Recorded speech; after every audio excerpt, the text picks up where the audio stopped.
कैसे हो प्यारे विद्यार्थियों। उम्मीद है आप सब बहुत ही अच्छे होंगे। तो स्वागत है आप सभी का आपके ही अपने YouTube channel friend of student में। इस वीडियो क्लास में हम प्रश्नावली 3.2 का चौथा सवाल सॉल्व करेंगे। इस सवाल का फर्स्ट पार्ट हम लोगों ने सॉल्व कर लिया है और इसका लिंक मैंने इस वीडियो के डिस्क्रिप्शन बॉक्स में दे दिया है। आप फर्स्ट सवाल को भी देख सकते हैं। तो सवाल है, निम्न रैखिक समीकरणों के युग्मों में से कौन से युग्म संगत या असंगत हैं? यदि संगत हैं तो ग्राफीय विधि से हल ज्ञात कीजिए।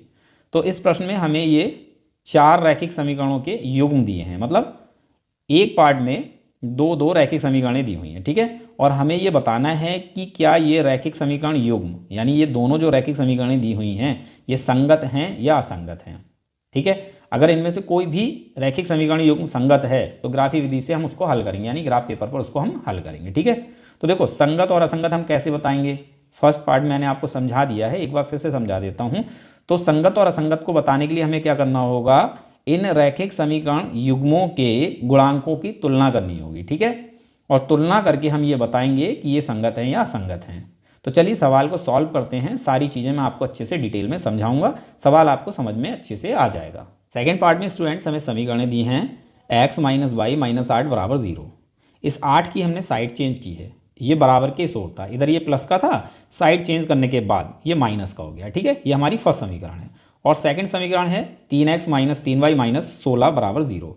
इस 16 की भी हमने साइड चेंज की है, ठीक है। ये बराबर के इधर था, इधर ये प्लस का था, साइड चेंज करने के बाद ये भी माइनस का हो गया है, ठीक। अब हमें क्या करना है, इन दोनों ही समीकरणों में से a1 a2 b1 b2 c1 c2 को लिख लेना है, ठीक है। तो देखो, a1 a2 b1 b2 c1 c2 क्या होते हैं? समीकरण फर्स्ट से। अगर हम समीकरण फर्स्ट की बात करें तो a1 यानी x का गुणांक होता है। तो देखो, x का गुणांक क्या है? x के आगे कोई भी संख्या नहीं लिखी, जहाँ कुछ नहीं होता वहाँ होता है 1, तो यहाँ x का गुणांक है 1, ये हो जाएगा a1, ठीक है। b1 होता है y का गुणांक। तो y का गुणांक, y के आगे भी कोई संख्या नहीं लिखी है, जहाँ कुछ नहीं होता वहाँ 1 होता है, तो यहाँ पर y का गुणांक हो जाता है -1, ठीक है, -1।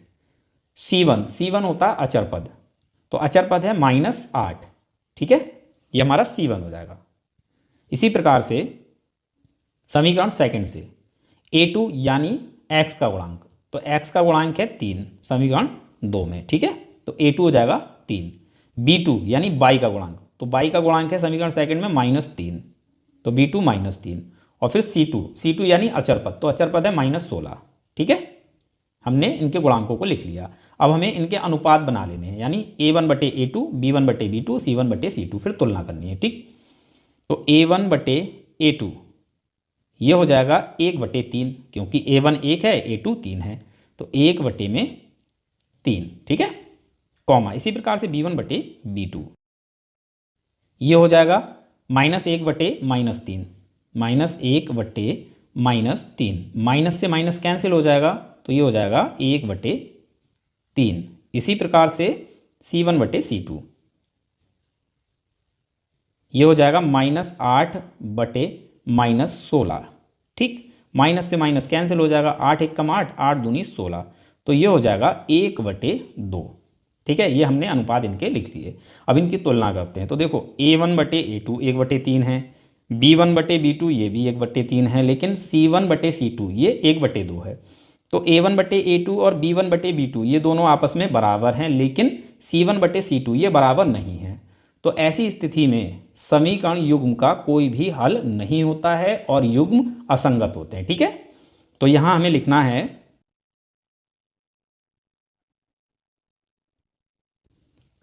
तुलना करने पर हमने पाया कि a1/a2 बराबर है b1/b2 के, a1/a2 बराबर है b1/b2 के, लेकिन बराबर नहीं है c1/c2 के, यानी 1/2 के, ठीक है।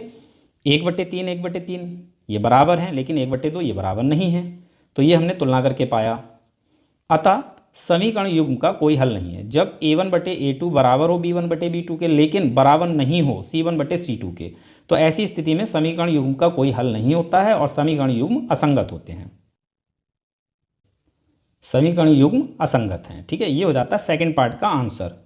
क्योंकि ये असंगत हैं, इसीलिए हमें इन्हें ग्राफ पेपर पर व्यक्त ही नहीं करना, क्योंकि इनका कोई हल ही नहीं है। तो चलिए अब हम थर्ड पार्ट को सॉल्व करते हैं। थर्ड पार्ट में स्टूडेंट्स हमें समीकरणें दी हैं 2x + y - 6 = 0। फर्स्ट समीकरण 4x - 2y - 4 = 0। सेकंड समीकरण सबसे पहले हमें फर्स्ट और सेकंड इन दोनों समीकरणों से a1 a2 b1 b2 c1 c2 को लिख लेना है, ठीक है। तो समीकरण फर्स्ट में a1 x का गुणांक यानी 2, b1 y का गुणांक यानी 1 और c1 यानी अचर पद यानी -6। इसी प्रकार से समीकरण सेकंड से a2 यानी x का गुणांक 4, b2 यानी y का गुणांक -2, c2 यानी अचर पद -4, ठीक है। अब अनुपात बना लेते हैं a1 बटे a2, तो 2/4 हो जाएगा, ये 2/4 और ये आपस में कैंसिल हो जाएंगे, 2 1 कम 2, 2 दूनी 4, तो ये हो जाएगा 1/2, ठीक है। b1 बटे b2 तो ये होगा 1/-2, 1/-2, ठीक। c1 बटे c2 तो ये हो जाएगा -6/-4, -6/-4, माइनस से माइनस कैंसिल, 2 से 2 3 6 और 2 से 2 दूनी 4, तो ये हो जाएगा 3/2, ठीक है। अब इनकी तुलना कर लेते हैं। तो देखिए a1 बटे a2 है 1/2 और b1 बटे b2 है -1/2। क्या ये दोनों आपस में बराबर हैं? बिल्कुल नहीं है भाई। एक संख्या हमारी प्लस में है, दूसरी संख्या माइनस में है, तो प्लस माइनस कभी आपस में बराबर हो ही नहीं सकते, तो ये दोनों आपस में बराबर नहीं है। अब हमें आगे चेक करने की ज़रूरत नहीं है। अगर a1 बटे a2 बराबर नहीं हो b1 बटे b2 के, तो ऐसी स्थिति में समीकरण युग्म का एक अद्वितीय हल होता है, यानी केवल एक ही हल होता है और ऐसे समीकरण युग्म संगत होते हैं, ठीक है। तो हमें लिखना है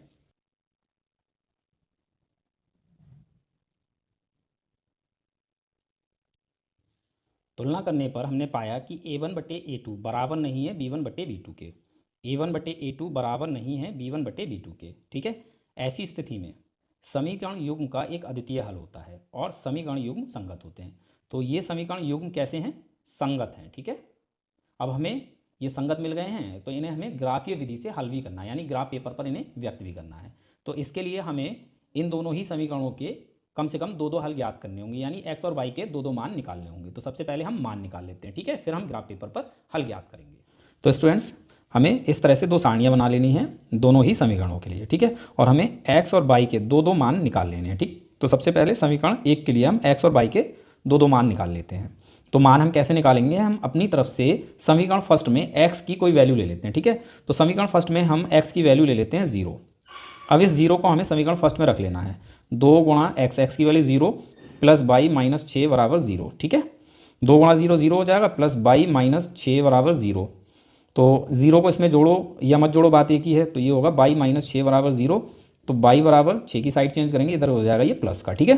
तो यहाँ हमें y बराबर मिल जाता है 6, x 0 होने पर y होगा 6, ठीक है। अब हमें फिर से x की कोई वैल्यू ले लेनी है अपनी तरफ से, तो हम ले लेते हैं 1, ठीक है ना। अब इस 1 का मान हम समीकरण फर्स्ट में रखेंगे, तो 2 गुणा 1 और प्लस y -6 बराबर 0, 2 1 कम 2 प्लस y -6 बराबर 0, 2 प्लस का है और 6 माइनस का है, तो ये संख्या आपस में घट जाएंगी, तो y -4 हो जाएगा। ये -6 में से 2 को घटाएंगे तो क्या बचेगा? -4 और बराबर 0, ठीक है। तो y बराबर हो जाएगा -4 इधर +4, ठीक है। x बराबर 1 होगा तो y बराबर होगा 4। ये हमें x और y के 2 मान मिल जाते हैं, ठीक है। इसी प्रकार से हम समीकरण सेकंड के लिए x और y के 2 मान निकाल लेते हैं। तो हम अपनी तरफ से x की वैल्यू ले लेते हैं, हम यहाँ ले लेते हैं 1, ठीक है। तो 4 गुणा समीकरण सेकंड में, ठीक है ना, x की वैल्यू 1 -2y -4 बराबर 0, ठीक है। 4 1 कम 4 -2y -4 बराबर 0, ये +4 है ये -4 है, कैंसिल हो जाएगा, तो बचेगा -2y बराबर 0। तो y बराबर हमें क्या मिल जाएगा? 0 के बट्टे में आ जाएगा -2, -2 से 0 को भाग दोगे 0 मिलेगा, ठीक है। x 1 होने पर y होगा 0। फिर से हम समीकरण सेकंड के लिए x की कोई वैल्यू ले लेते हैं, तो x की वैल्यू हम ले लेते हैं 2, ठीक है। फिर से हम मान रखेंगे, तो 4 गुणा x की वैल्यू 2 और -2y -4 बराबर 0, ठीक है। 4 दूनी 8 -2y -4 बराबर 0।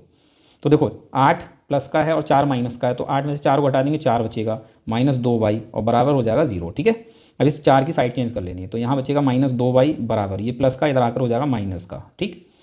तो y बराबर हमें मिलेगा -4 और -2 आ जाएगा बट्टे में, ठीक है। माइनस से माइनस कैंसिल हो जाएगा, 2 दूनी 4, तो y बराबर हमें मिल जाएगा 2। x बराबर 2 होने पर y बराबर होगा 2, ठीक है। x का मान अगर आप 2 रखोगे तो y आपको 2 मिलेगा। अब इन बिंदुओं को हमें ग्राफ पेपर पर व्यक्त करना है और हमें अपना हल मिल जाएगा, ठीक है। तो स्टूडेंट्स हमें ग्राफ पेपर पर इस तरह से x अक्ष और y अक्ष खींच लेने हैं, ठीक है, और निर्देशांक लिख लेने हैं। ये मूल बिंदु है, यहाँ पर x अक्ष का निर्देशांक 0 होता है और y अक्ष का निर्देशांक भी 0 होता है, ठीक है। अब हम अपने बिंदुओं को अंकित कर लेते हैं। तो फर्स्ट समीकरण के लिए हमारे पास पहला बिंदु है 0,6 यानी एक्स अक्ष का निर्देशांक 0 और वाई अक्ष का निर्देशांक 6। तो एक्स अक्ष का निर्देशांक 0 यहीं पर रहेंगे, ना तो इधर जाएंगे ना इधर जाएंगे, ठीक है। और वाई अक्ष का निर्देशांक 6 यानी ऊपर की ओर ये रहा, ठीक है।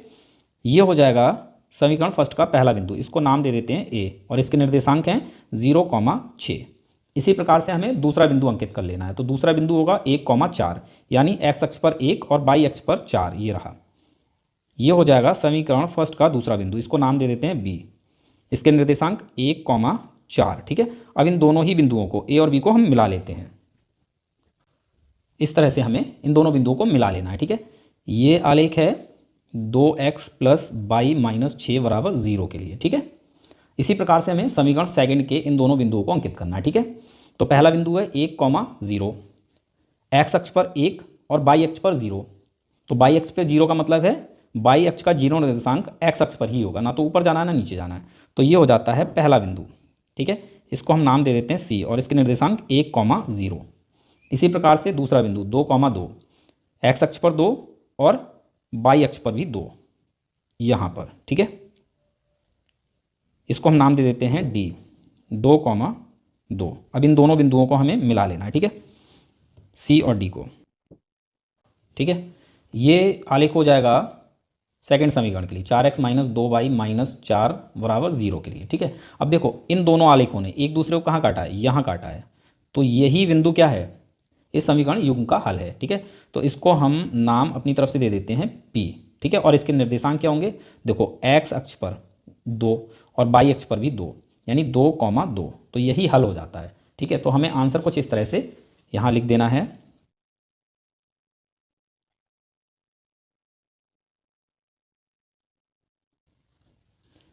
दिए गए समीकरण युग्म के आलेख बिंदु P पर प्रतिच्छेद करते हैं। बिंदु P रहा, यहाँ पर प्रतिच्छेद करते हैं। अतः इस समीकरण युग्म का एक अद्वितीय हल है। और हल क्या है, x = 2, y = 2। निर्देशांक क्या है 2,2। तो यही हल हो जाता है, ठीक है। यहाँ हमारा आंसर हो जाता है। उम्मीद है सवाल आपको समझ में आ गया होगा। तो चलिए नेक्स्ट पार्ट को सॉल्व करते हैं। लास्ट पार्ट में स्टूडेंट्स हमें समीकरण दी हैं 2x - 2y - 2 बराबर 0 फर्स्ट समीकरण और 4x - 4y - 5 बराबर 0 सेकंड समीकरण, ठीक है।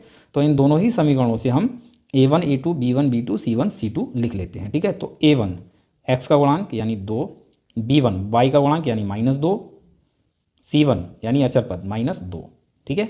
इसी प्रकार से समीकरण सेकंड से a2 यानी x का गुणांक 4, b2 y का गुणांक -4 और c2 यानी अचर पद -5, ठीक है। अनुपात बना लेते हैं a1/a2 2/4 कैंसिल हो जाएगा, 2 1 2 2 2 4, ये हो जाएगा 1/2।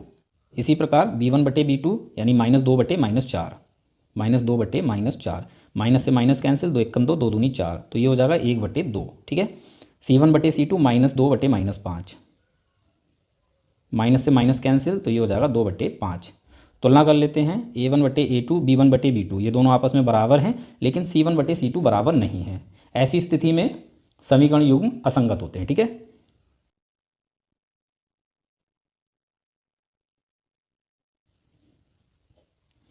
तुलना करने पर हमने पाया कि a1/a2 बराबर है b1/b2 के, लेकिन बराबर नहीं है c1/c2 के। तो ऐसी स्थिति में समीकरण युग्म का कोई हल नहीं है, अतः समीकरण युग्म असंगत हैं। यहाँ हमें ये असंगत मिले हैं तो इनको हमें हल नहीं करना है ग्राफिक विधि से, ठीक है।